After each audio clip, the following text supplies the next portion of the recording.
Bonjour à tous. Je suis Émilie Armand-Gelin, la coordonnatrice à la filière de Val-d'Or. Puis aujourd'hui, je tiens à vous présenter là, notre service temporaire d'appel bienveillant. Au nom de la filière de Val-d'Or ainsi que du programme TREMA, donc le travail de repérage de milieu pour les personnes aînées. Donc, c'est vraiment une séance d'information là, au niveau du service temporaire. Donc, pour vous donner un peu d'informations, présenter le service. Puis, si jamais vous avez des questions, n'hésitez pas à entrer en contact avec nous. Donc, je vous fournirai les coordonnées un peu plus loin dans la vidéo. Puis, sinon, vous pouvez toujours les laisser aussi en commentaire sur les différentes plateformes. Donc, aujourd'hui, au niveau des appels bienveillants, je voulais vous présenter un peu en quoi ça consistait, parce que c'est un service que nous avions mis sur pied en mars dernier, là, suite au confinement là, qui a été connu là, en mars, donc la première vague. On avait démarré ce service-là avec des bénévoles qui étaient présents et à l'écoute des personnes aînées pour rejoindre les personnes aînées sur le territoire de la MRC de la Vallée de l'Or. Donc ça, c'était une initiative qui a été reprise du Centre d'action bénévole du Grand Châteauguay. Donc, c'était vraiment là pour venir là, bonifier puis appuyer là, les mesures sanitaires puis s'assurer que tout le monde se portait bien puis avait l'opportunité de discuter avec une tierce personne. Donc, le service était en activité vers la fin mars, début avril, jusqu'en été en juin 2019. Donc, ça a été cessé là, en majorité dû au fait qu'on avait commencé à déconfiner certaines activités.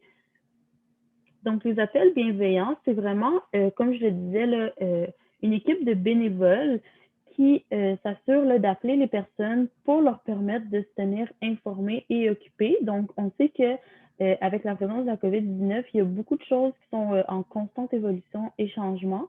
Donc, ça fait en sorte que l'information n'est pas toujours à jour d'une journée à l'autre, puis qu'on reçoit plusieurs directives. Donc, les bénévoles ont toujours une petite part d'informations de base qui peuvent retransmettre par la suite aux personnes concernant, entre autres, les mesures sanitaires, puis les nouvelles consignes là, qui pourraient voir le jour. Donc, ça fait en sorte que les personnes peuvent se sentir plus rassurées, puis informées, là, puis se retrouver davantage, surtout. Ensuite, c'est vraiment de permettre aussi d'échanger, de parler avec quelqu'un. Donc, on le sait, là, en période de confinement, c'est un peu plus complexe parfois de se garder occupé, de se trouver une petite routine. Donc, d'inclure des appels bienveillants, ça permet là, justement de maintenir ce filet social-là, puis le lien avec les personnes. Donc, dans ce cas-ci, ils peuvent se sentir moins seuls et isolés parce que c'est pas tout le monde là, qui a l'opportunité ou la chance d'être avec une autre personne lors du confinement. Donc, parfois, on n'appartient pas nécessairement à une bulle familiale. Puis d'échanger avec quelqu'un qui n'est pas nécessairement à l'intérieur de notre famille ou de nos amis, ça peut apporter là, un œil extérieur ou nous permettre d'échanger sur des choses qu'on n'échangerait peut-être pas avec d'autres personnes. Donc, c'est un appel, des appels en fait qui peuvent se faire autant dans les bons moments que les moins bons moments. Donc, c'est vraiment quelque chose d'un peu plus routinier ou du moins prévu, là, qui peut permettre, entre autres, par exemple, de ramener de la nostalgie, d'échanger sur différents sujets. Donc, c'est vraiment de maintenir un certain lien là, pour pouvoir entrer en contact avec les personnes. Les objectifs de ce service sont vraiment de rejoindre les personnes aînées vulnérables et isolées. Donc, lorsqu'on parle de personnes aînées vulnérables et isolées, on pense par exemple aux personnes qui n'auraient peut-être pas accès à Internet. Donc, le téléphone demeure un moyen quand même assez accessible pour l'ensemble des personnes en général. Donc, que ce soit par cellulaire ou téléphone fixe. Puis, c'est sûr aussi que le fait d'habiter des régions peut-être un peu plus éloignées ou de ne pas nécessairement être entouré de famille, même pour les personnes en résidence, par exemple, ben oui, il y a une communauté, sauf que ça se peut que les gens se retrouvent là, seuls, isolés à l'intérieur de leur chambre, par exemple. Ensuite, ça permet aussi de maintenir un lien au niveau de l'aide, puis la détection de la maltraitance et de la détresse psychologique. Donc, il va y avoir une formation là, offerte au niveau des bénévoles pour pouvoir là, vraiment bien cibler certains critères au niveau de la maltraitance. Donc, à ce moment-là, au niveau du maintien du filet de sécurité, ils vont aussi avoir là, accès à différentes ressources pour lesquelles ils vont pouvoir référer les gens. Puis c'est sûr qu'ils vont avoir aussi là, de la supervision et de l'encadrement. Donc, il faut se rappeler que les appels bienveillants, c'est vraiment des appels un peu de style amitié ou de courtoisie. Donc, c'est vraiment fait là, sur une base volontaire par les bénévoles. Puis, ce n'est pas des intervenants là, qui peuvent nécessairement régler une situation, mais ils sont là pour écouter et soutenir. Donc, c'est sûr que c'est une période qui est nouvelle, puis qui peut être plus difficile pour certaines personnes. Puis même si c'est pas nécessairement difficile, ben, de savoir qu'on peut rejoindre une personne ou qu'une personne entre en contact avec nous sur une base régulière, ça peut être rassurant, là, puis ça permet de passer le temps aussi. Donc, c'est vraiment dans le but là, de briser l'isolement des personnes aînées pendant la période de pandémie. Donc, présentement, là, étant en zone rouge, c'est un service qu'on tient à maintenir, puis à vraiment faire en sorte là, que les gens arrivent à nous rejoindre et avoir accès au service.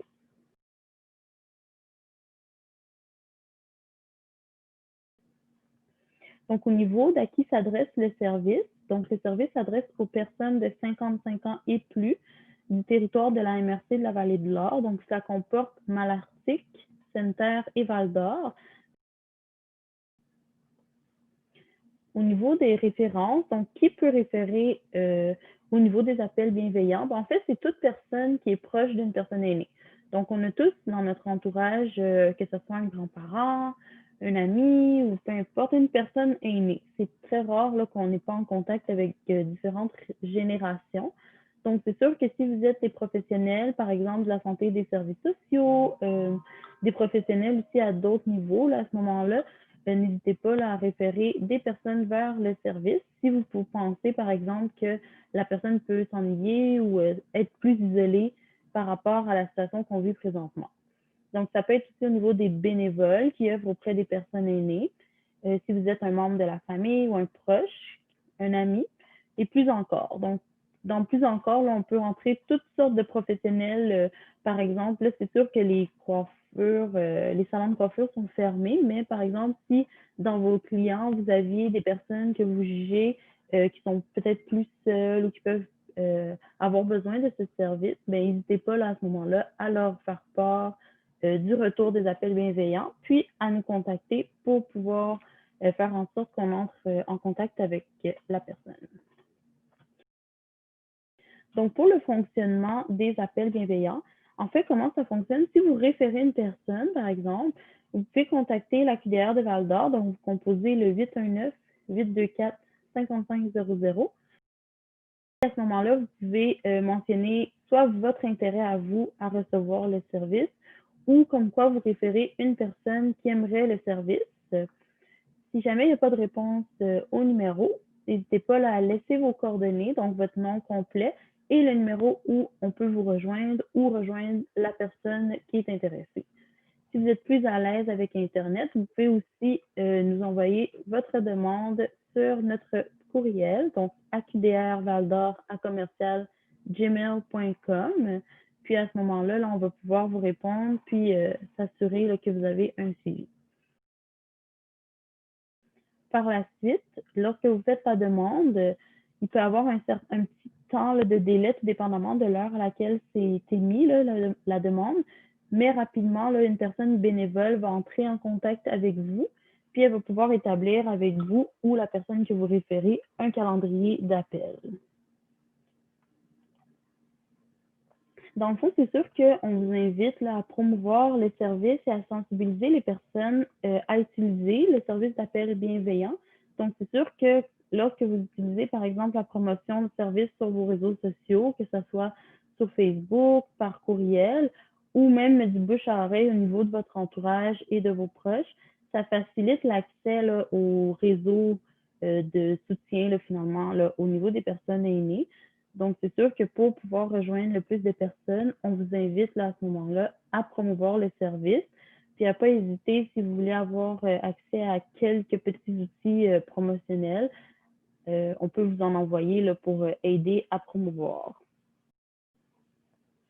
Donc, c'est ce qui compléterait la présentation des appels bienveillants.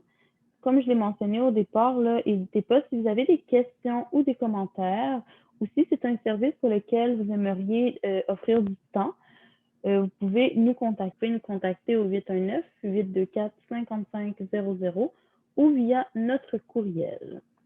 Au plaisir de collaborer avec vous. Puis si c'est un service pour lequel vous désirez offrir du temps, comme je l'ai mentionné, n'hésitez pas à nous contacter.